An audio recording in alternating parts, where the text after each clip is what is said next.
मेरी पतिदेव को चलते फिरते मुझे छेड़ते हुए शरारत करने की आदत है। वह कभी गाल छू लेते हैं, तो कभी कमर पर चुटकी ले लेते हैं, तो कभी पीठ को चूम लेते हैं। यह भी नहीं देखते कि आसपास कोई है या नहीं।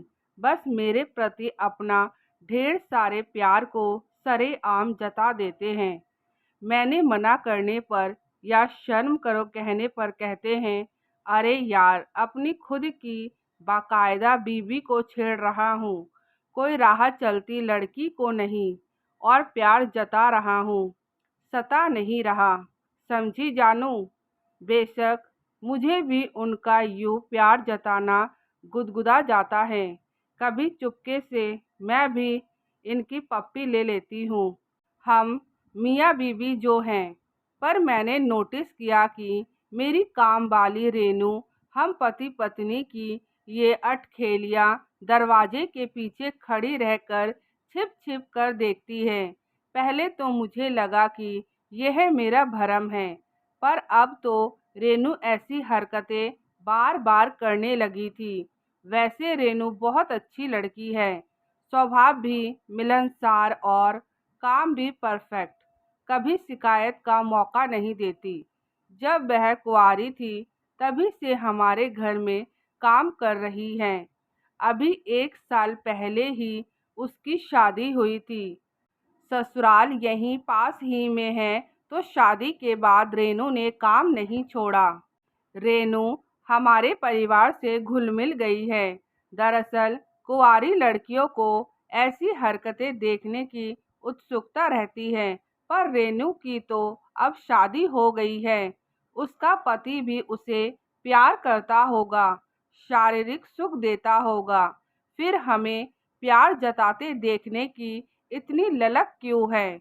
मैंने अपने पति को इस बारे में बताया भी, पर उन्होंने बात को मजाक में टाल दिया।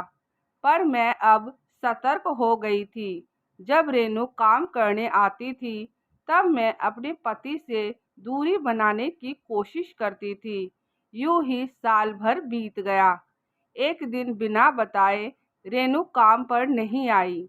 आज तक ऐसा कभी नहीं हुआ, क्योंकि जब छुट्टी लेनी होती है तब वह बता कर जाती है या फ़ोन कर देती है।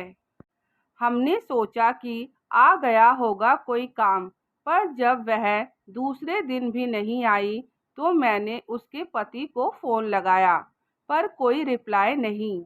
मुझे रेनू की बहुत टेंशन होने लगी, क्योंकि रेनू कभी बिन बताए छुट्टी नहीं लेती थी।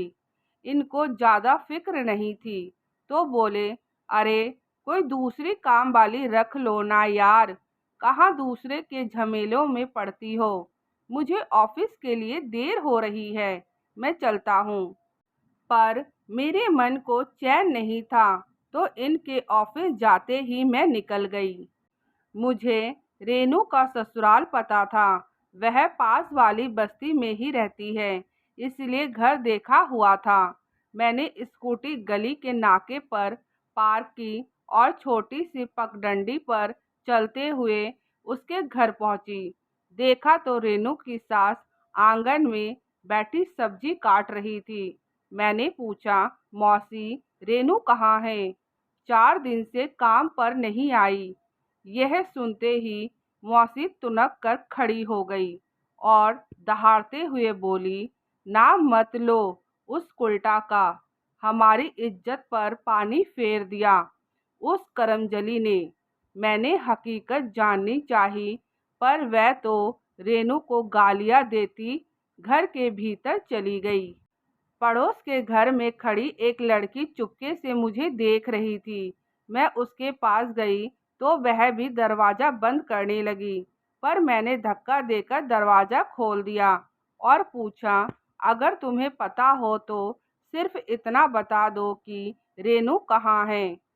सरकारी अस्पताल में, कहकर वह लड़की दरवाज़ा बंद करके चली गई। मैंने स्कूटी ली और सरकारी अस्पताल आ गई। कितनी देर इधर उधर भटकते हुए मुश्किल से रेनू को ढूंढा। देखा तो वहां पुलिस भी थी। मुझे कुछ समझ में नहीं आ रहा था। कि रेनू ने ऐसा क्या किया होगा। मैं नज़दीक गई तो मुझे देखकर रेनू ने शर्म के मारे चेहरा दूसरी तरफ कर लिया। मैं एक कुर्सी पर बैठ गई और रेनू से कहा, इधर देखो। रेनू नजरें झुकाए बोली, मैडम आप यहाँ। मैंने कहा, जब तुमने कोई खबर नहीं दी तो मुझे आना ही पड़ा। बताओ भी क्या हुआ है, कहीं गिर बिर गई या किसी ने मारा है। रेनू ने कहा, मैडम सब बताऊंगी, थोड़ी ठीक हो जाऊं फिर घर आती हूँ।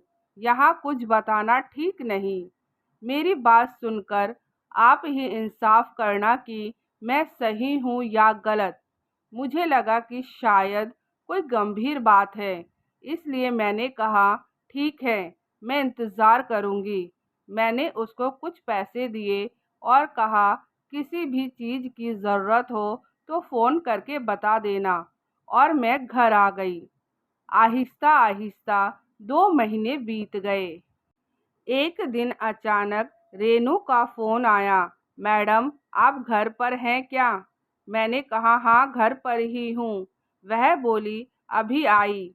गैस पर चाय चढ़ाकर मैंने रेनू की कहानी सुनने के लिए खुद को तैयार करने लगी कि दरवाजे की घंटी बजी। रेनू ही थी। मैंने पूछा, कैसी हो अब। मैडम तन के घाव तो ठीक हो गए, मन में जो पीड़ा और जलन है उसका इलाज कैसे करूं।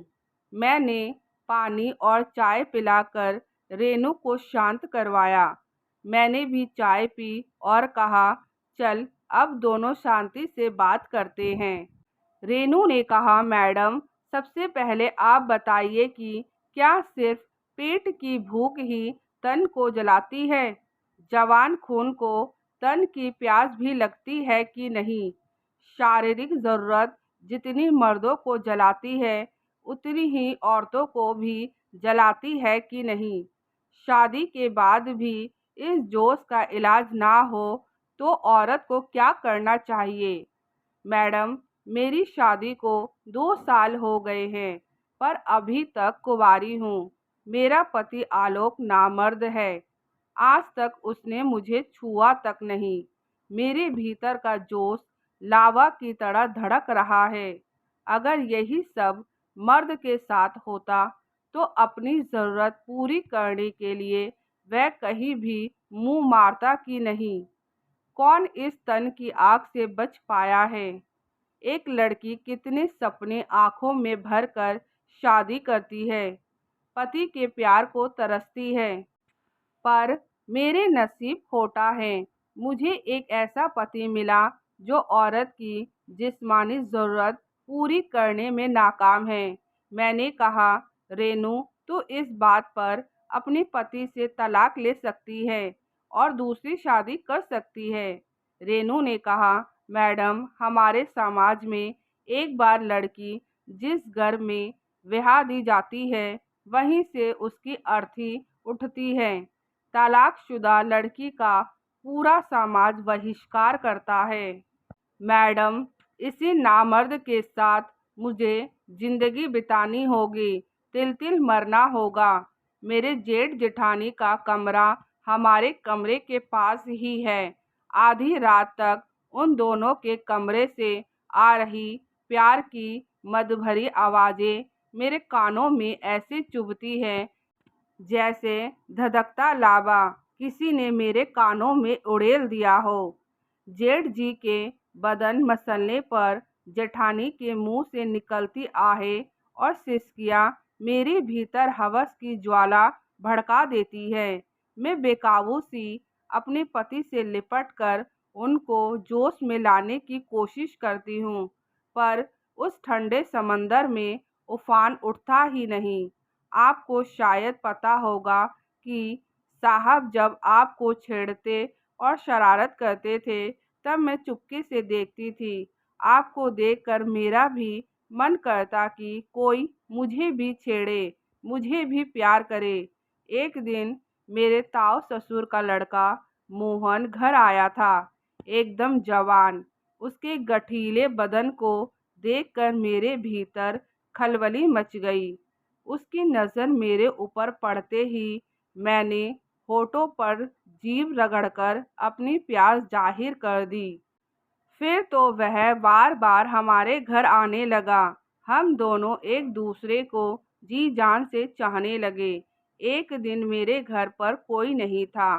सब पड़ोस के गांव में एक शादी में गए थे, पर मैं पेट दर्द का बहाना बनाकर घर पर ही रुक गई। फिर जैसे ही सब गए, मैंने मोहन को अपने घर बुला लिया और उस दिन मैंने अपने कुंवारेपन को मोहन को सौंप दिया। मैं जानती हूँ कि मैंने गलत किया और शादीशुदा होकर एक गैर मर्द के साथ रिश्ता बनाया, पर परंपरा के नाम पर अपने एहसासों का खून मुझे हरगिज मंजूर नहीं था।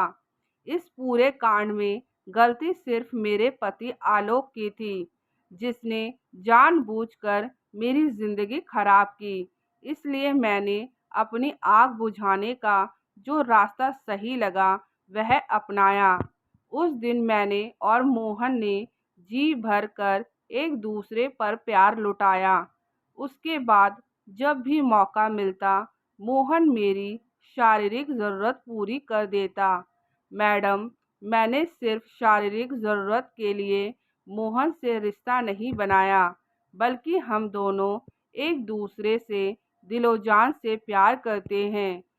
लेकिन एक दिन मैं और मोहन घर पर एक दूसरे के प्यार में पागल होते खो गए थे कि मेरे पति ने हमें ऐसी हालत में देख लिया। वह पास ही पड़ी लाठी उठाकर मुझे पीटने लगा, पर मैं दिलजली अधूरी प्यासी थी, इसलिए उसके हाथ से लाठी छीनकर मैं उस नामर्द पर ऐसे टूट पड़ी कि सारी हड्डियों का चूरमा बना दिया। अब आप ही बताइए कि मैंने क्या गलत किया। सारा किस्सा सुनने के बाद मुझे रेनू किसी पहलू से गलत नहीं लगी। बस उसने हालात को उलझा दिया था। मैंने रेनू को समझाने की कोशिश की। तुम और आलोक आमने सामने बैठकर इस मसले का हल निकाल लो। रेनू ने कहा, मैडम, अब जो भी अंजाम हो, पर मैं उस नामर्द के साथ एक दिन भी नहीं बिता सकती। कुछ भी करके इससे छुटकारा पाना चाहती हूँ और मोहन के साथ अपनी ज़िंदगी बिताना चाहती हूँ। परिवार और समाज के डर से मुझे अपनी ज़िंदगी ढोनी नहीं, बल्कि जश्न से जीनी है। रेनू की आंखों में प्यार की खुमारी और हिम्मत को देखकर मैंने रेनू की जगह खुद को रख कर देखा तो किसी पहलू से रेनू मुझे गलत नहीं लगी।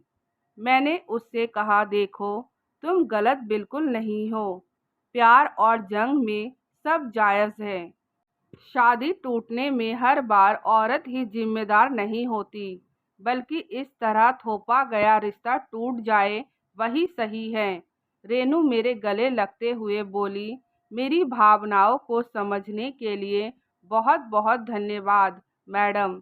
अब मुझ में हिम्मत आ गई है। मैडम, जब तक यह मामला सुलझ ना जाए तब तक शायद काम पर ना आ सकूंगी, पर वादा करती हूँ कि सब ठीक होते ही वापस काम पर लौट आऊंगी। मुझे लगा रेनू की मदद करनी चाहिए, नहीं तो बेचारी का क्या होगा। मैंने रेनू को कहा, मैं तुम्हारी मदद करना चाहती हूँ। मैं तुम्हारी और मोहन की शादी करवा दूंगी, लेकिन किसी के सामने नहीं आऊंगी, क्योंकि तुम्हारे ससुराल वालों का भरोसा नहीं है। हमारे साथ कुछ गलत कर दिया तो, लेकिन पीछे से मैं तुम्हारा पूरा सहयोग करूंगी। मैंने एक वकील से रेनू के केस के बारे में बात करी और उसको इंसाफ दिलाया। कोर्ट में साबित हो गया कि उसका पति एक नामर्द है, इसलिए रेनू को दूसरी शादी करने का पूरा अधिकार है। रेनू को आलोक से तलाक मिल गया और 2 साल बाद रेनू ने मोहन से शादी कर लिया। मोहन ने भी रेनू का भरपूर साथ दिया। मोहन रेनू से सच्चा प्यार करता था। उन दोनों को एक तो होना ही था।